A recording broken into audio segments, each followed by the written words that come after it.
Okay కడి photo తీయండి.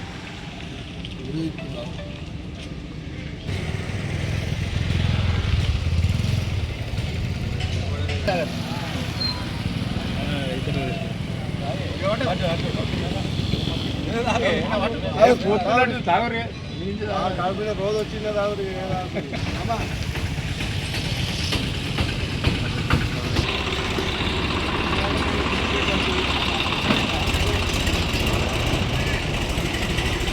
గ్రామంలో BRS party గ్రామశాఖ తరఫున చలివేంద్రం ఏర్పాటు చేయనది ఈ ప్రజల దాహత తీర్చడానికి ఇక్కడ స్థానికంగా బస్టాండ్ కూడా ఉంది కానీ ప్రయాణికులకు కూడా ఉపయోగపడతాయనే ఉద్దేశంతో సదుద్దేశంతో చలివేంద్రం ఏర్పాటు చేయనది.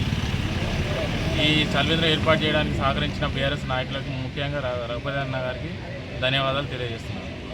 బీఆర్ఎస్ పార్టీ గ్రామశాఖ కొలంపాక గారి ఆధ్వర్యంలో ఏర్పాటు చేసినటువంటి చలివేంద్రం ఇక్కడ నిత్యం ప్రజలు బస్టాండ్కి అందుబాటులో రాకపోకలు జరుపుతూ ఉంటారు. ఎండలు తీవ్రంగా ఉన్నందున చలివేంద్రం ఏర్పాటు చేయడం జరిగింది. వచ్చే ప్రయాణికులకు కూలీల నాణ్యులకు ఇది కొలంపాక మేజర్ గ్రామ పంచాయతీ. ఇక్కడికి చాలామంది వివిధ గ్రామాల నుండి వస్తుంటారు పోతుంటారు కాబట్టి వాళ్ళ యొక్క దాహతిని తీర్చేందుకు ఏర్పాటు చేయడం అభినందనీయం. ఇలాంటి మంచి కార్యక్రమం నిర్వహించినందుకు గ్రామ శాఖను నేను అభినందిస్తున్నాను.